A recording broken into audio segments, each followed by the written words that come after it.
Bonjour, ici c'est Patrick, l'initiateur du mouvement des permavillages.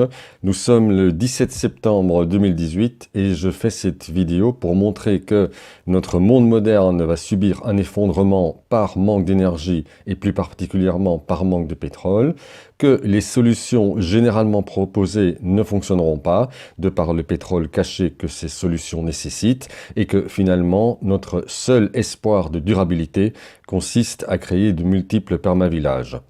Commençons par quelques définitions.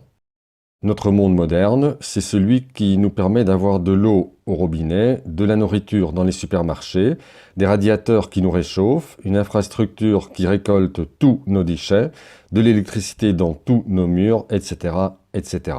L'effondrement, pour moi, ça signifie que tout ce que je viens de citer s'arrête de fonctionner. On peut résumer ça en une phrase choc: des robinets secs, des supermarchés vides, des radiateurs froids, des déchets qui s'accumulent sur les trottoirs et dans nos toilettes, des petits trous décoratifs dans les murs, etc., etc. L'énergie, c'est un peu comme l'air qui nous entoure. Nous ne voyons pas l'air qui nous entoure, mais s'il disparaît, nous disparaissons également. Même chose pour l'énergie par rapport à notre monde moderne, car dès qu'il se passe quelque chose quelque part, de l'énergie intervient. Si l'énergie disparaît, notre monde moderne disparaît aussi. Je parle ici d'énergie primaire, c'est-à-dire d'énergie que l'on trouve dans la nature avant toute transformation. Que trouve-t-on dans la nature? Les tristement célèbres fossiles, pétrole, charbon, gaz, le plus tristement célèbre encore, uranium, l'eau, la biomasse, le vent, le soleil, les vagues, etc. Parmi ces énergies primaires, il y en a une qui mérite une place tout à fait à part, et c'est bien entendu le pétrole. En effet, la quasi-totalité des objets que nous utilisons requièrent du pétrole à un stade ou l'autre de leur fabrication, sans compter les transports, l'entretien, les réparations, le recyclage. En bref, notre monde moderne ne peut pas fonctionner sans pétrole. Mais pourquoi un manque d'énergie? Pourquoi notre monde moderne va-t-il s'effondrer par manque d'énergie? Ici, on touche au phénomène du pic de production, phénomène qui désigne le moment où la production mondiale d'une ressource non renouvelable atteint un maximum, puis diminue de façon irréversible. Pour le manque de pétrole, on touche bien entendu au phénomène du pic de production de pétrole ou pic pétrolier, phénomène qui s'explique exactement de la même manière que précédemment. En effet, qu'il s'agisse d'un puits de pétrole, d'un champ pétrolier ou d'un pays producteur de pétrole, tous suivent le même schéma, à savoir que la production part de zéro, atteint un maximum que l'on appelle pic, puis redescend à zéro. Afin que ce soit bien clair pour tout le monde, sur ce graphique qui représente la production de pétrole du Bénin, la première année, en 1983, on a produit en moyenne 4000 barils de pétrole par jour. La deuxième année, 7000 barils par jour. La troisième et quatrième année, on a produit 8000 barils par jour, etc. Cette quantité de 8000 barils par jour, la troisième et quatrième année, représente le maximum produit par le Bénin. C'est donc le pic de production. On constate que même des régions ont atteint ce pic, par exemple l'Union européenne des 27, comme on peut le voir sur ce graphique. Le pic de production a eu lieu en 1999 avec 3,7 millions de barils par jour et en 2014, la production n'était plus que de 1,5 million de barils par jour, soit un déclin total de près de 57% en 15 ans ou un déclin de plus de 5,8% chaque année. Qu'en est-il au niveau mondial? Voici la production mondiale de pétrole tout liquide entre 1980 et 2017. Pas de souci apparemment sur ce graphique, la production semble augmenter régulièrement. Mais à présent, regardons deux autres graphiques. Le premier graphique nous donne la production de pétrole tout liquide des 9 premiers grands producteurs de pétrole, que j'ai appelés les gagnants. Leur production augmente encore chaque année, c'est tout à fait impressionnant. Le deuxième graphique représente la production de pétrole tout liquide du monde, mais en enlevant ces 9 premiers grands producteurs de pétrole. Ici, on voit bien que le phénomène du pic pétrolier est un fait avéré que l'on ne peut pas nier. C'est pourquoi j'ai appelé ces pays restants les perdants. Par conséquent, d'un côté, on a quelques pays qui n'ont pas encore atteint leur pic et qui voient leur production de pétrole augmenter chaque année. Ce sont donc les gagnants. Et de l'autre côté, on a des dizaines de pays qui, ensemble, voient leur production de pétrole diminuer chaque année. Ce sont les perdants. Au niveau mondial, le problème est que les pays gagnants doivent constamment augmenter sensiblement leur production de pétrole chaque année, et ce, au moins pour 3 raisons. D'abord, parce qu'il faut compenser la diminution de production des pays perdants, et cette diminution va fatalement s'accentuer. Ensuite, parce que la population mondiale augmente chaque année et qu'il faut du pétrole en plus pour nourrir, chauffer, transporter, loger, etc. ces dizaines de millions de personnes supplémentaires chaque année.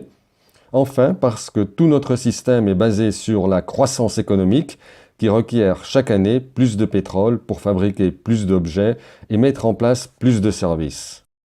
Comme on connaît ces quelques pays gagnants, il suffit de consulter les statistiques, leurs projets pétroliers en cours et futurs, et on peut se livrer à l'exercice de deviner quand se produira le pic de production mondiale de pétrole. Je vous livre telles quelles les analyses qui ont été effectuées par plusieurs personnes. D'abord dans le monde francophone, Bernard Durand, géologue, dans un article datant de juin 2018, les volumes de pétrole dits tout liquide déclineraient à partir de 2020, peut-être 2025. Jean-Marc Jancovici, dans un article de 2014, le maximum historique de la production se situe aux alentours de 2020. Dans le monde anglophone, Michael Dittmar, dans une étude datant du mois d'août 2017, ne parle pas spécifiquement du pic, mais écrit « D'ici 2020, il pourrait être clair pour presque tout le monde que le mode de vie actuel basé sur le pétrole a commencé un déclin terminal. » Dennis Coyne, sur le site internet peakoilbarrel.com en juin 2018, « Mon estimation pour le pic pétrolier est 2023 à 2027. » Dr Minchi Lee, dans une étude datant de juin 2018, pour lui, le pic mondial aura lieu en 2021. Je terminerai par Louis Arnoux, qui a écrit en août 2016 dans un article publié en 3 parties « Nous avons au mieux 10 ans, non pas pour débattre et agoniser, mais bien pour agir. » Face à ces prédictions dont la plus éloignée se situe à moins de 10 ans, vous constaterez que la tactique de pas mal de gens consiste à nier le phénomène du pic pétrolier et à mettre en avant, par exemple, les réserves, le fameux « on a 40 ans de pétrole ». Or, il y a une différence fondamentale entre réserve et production. Voici un petit dessin qui est censé représenter une réserve d'eau. Si ce réservoir contient 3650 litres, à point nommé faut-il le préciser, et que j'ai besoin d'1 litre d'eau par jour pour survivre, je pourrais me convaincre que j'ai des réserves d'eau pour 10 ans. On voit d'ailleurs le robinet qui coule à flot. Mais si un jour le robinet se détraque et l'eau commence à couler au goutte à goutte, alors ma durée de survie se réduit drastiquement et mon magnifique raisonnement quant à ma réserve tombe à l'eau sans jeu de mots. Même raisonnement pour le pétrole, et le robinet ou le débit pour l'eau correspond pour le pétrole à sa production. Par conséquent, lorsque cette production diminuera au niveau mondial, notre monde moderne ne pourra alors plus fonctionner correctement et il finira par s'effondrer, peu importe la quantité des réserves. D'autres personnes vous diront que l'on a toujours trouvé des solutions et que donc on va trouver aussi des solutions à ce problème. À part que ce raisonnement s'apparente à « je me réveille tous les matins donc je suis immortel », plus sérieusement, il suffit de poser quelques questions pertinentes pour calmer l'ardeur de l'interlocuteur. Par exemple, a-t-on trouvé des solutions aux avions qui s'écrasent, aux tremblements de terre, aux volcans, aux tsunamis, au cancer? Je pense que la réponse est non. On vous dira aussi sans doute que bien souvent déjà, plusieurs personnes se sont essayées à prédire l'année du pic de production mondiale de pétrole et se sont trompées, c'est vrai. Les années que j'ai moi-même données sont indicatives, mais elles ont au moins 2 raisons d'être. 1. Montrer que le résultat final est inéluctable, même si on ne peut pas connaître avec précision le moment exact où il adviendra, le pic de production mondiale de pétrole aura bien lieu. 2. Montrer que nous n'avons pas 50 ans ni même 30 ans pour nous y préparer. Parmi les solutions proposées, on a les fameux renouvelables et le 100% électricité. Malheureusement, ce schéma ne peut pas fonctionner à terme à cause de ce que j'ai appelé le pétrole caché.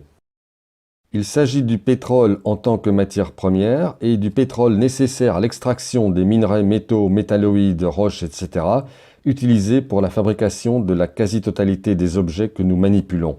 Prenons un exemple mythique, un panneau solaire censé résoudre tous nos problèmes. Il n'y a pas de pétrole dans un panneau solaire, tout le monde sera d'accord avec moi. Par contre, il n'y a pratiquement que du pétrole caché. Que trouve-t-on dans un panneau solaire? De l'éthylène acétate de vinyle, Tedlar ou Mylar, des caoutchoucs synthétiques, du silicium, phosphore, bore, dioxyde de titane, cuivre, aluminium, palladium, argent, nickel, étain.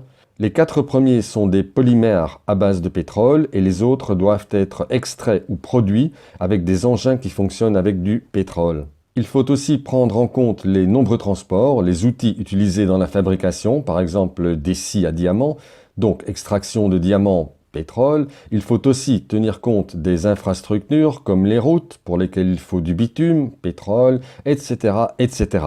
Bref, il n'y a pas une seule solution dans laquelle on ne trouvera pas du pétrole caché.